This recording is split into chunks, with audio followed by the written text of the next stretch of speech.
Okay, so if nothing else, I feel this episode was one that showed what makes Hyogoro such a respected figure amongst Wano. Like, the thing about Hyogoro that's interesting is we've been told time and again of what kind of person he was and is, but up to this point we've only seen little moments sprinkled throughout Wano that really paint a picture of the man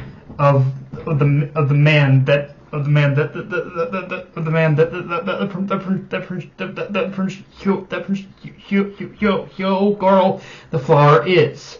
But with this episode, we get a full-on display of just what it is that makes Hyogoro that respected figure we've heard about for so long. And part of it is because of his strength, but that was clearly on display here.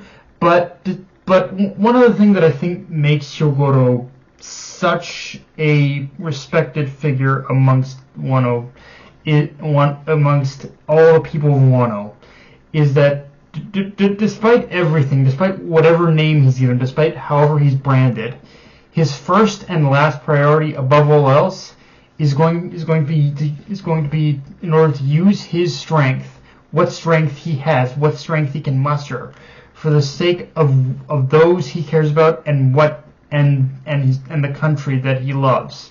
Whether it's Wano, the citizens, Wano, the citizens,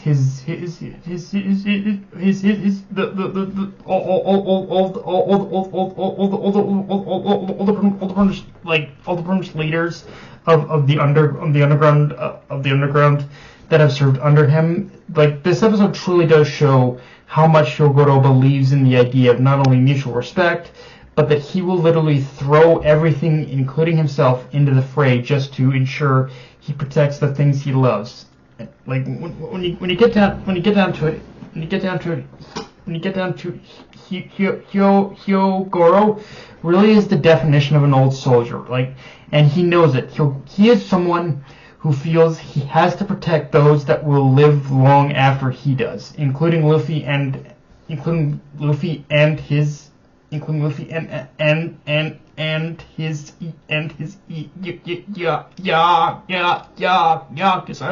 associates, as they're the ones who will mold Wano's future. Like, everything with Hyogoro in this episode, it kind of has that Hero Look vibe, and that same energy of what Hero Look was talking about, but before he died, which is that a man's legacy is truly defined by how he dies and how he's remembered. Like, how a man only truly dies when he's forgotten. That's the only time a man ever truly dies in life. If he's killed, it doesn't matter as long as he's remembered, his legacy will live on. And I also like how we see Hyogoro's will being so strong that he can fight back the effects of the virus and turn it into a strength, while at the same time we still see him reconcile and recognize with his own mortality that he will eventually become a monster. And again, going off that old soldier aspect, he's putting his faith in those he trusts the most to do what must be done to save Wano. Like, he is prepared for death, and seeing him lament on his life in his final moments of the episode really just adds so much of just how many regrets Hyogoro really is carrying around.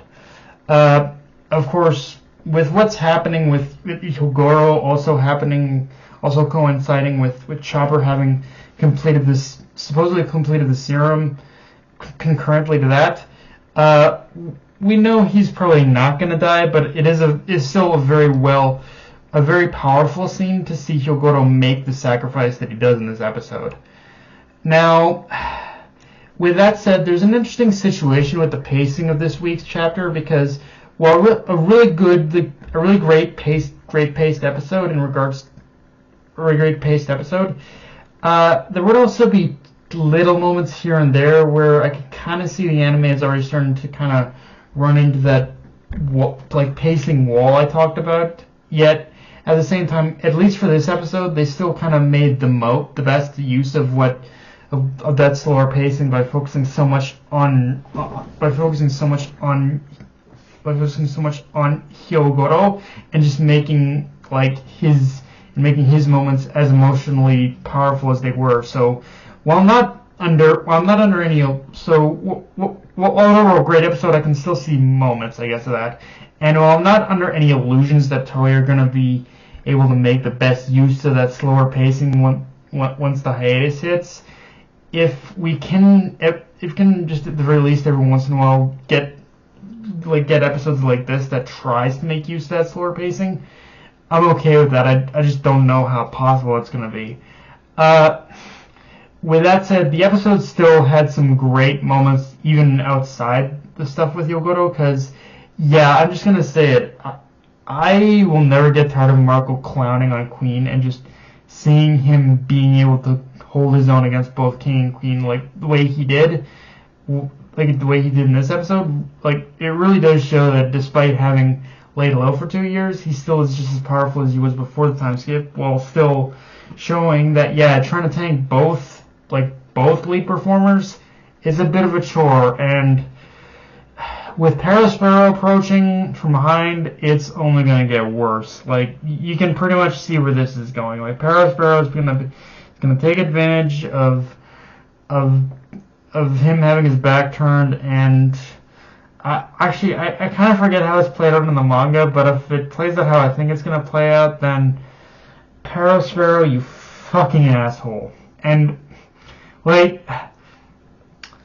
seriously, fuck Parasparrow, and I mean that. I remember reading the manga. There were legitimate times where I saw Parasparrow honestly as more the villain of this arc than Kaido, and that's still the case now, because I'm sorry, but Parasparrow is just so fucking unlikable. Like, I get that's the point of his character. I get it, but like, seriously, why does I get pirate, all that shit, but like, seriously, I have more respect for Kaido than I do for Parasparrow, and both are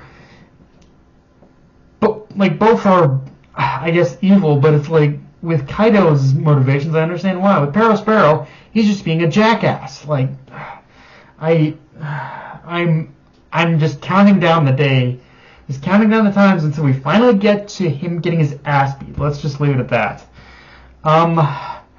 And yeah, that aside, there's really not all that much more to talk about with this episode. I guess the only thing I can say is that I guess I would have liked to maybe see more with what was going on with Kaido versus the Alliance, but probably not much to focus on there, seeing how Luffy's kind of out of the battle for a while, which it'll be interesting to see just how much Toei exploits that particular narrative angle going forward, if at all, because I'm trying to think of what angle they could take to slow the pacing down right now, and that feels like one area that could go just by keeping Luffy perpetually out of the battle until the manga comes back, and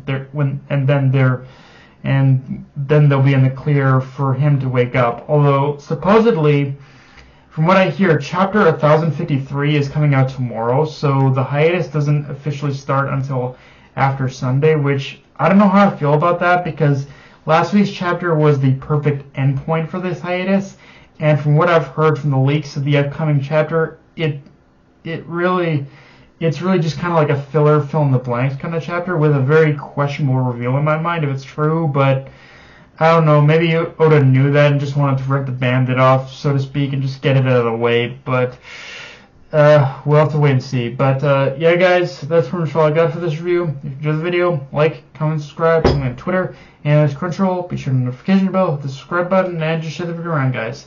Dark Knight of me, signing off. Later, everyone.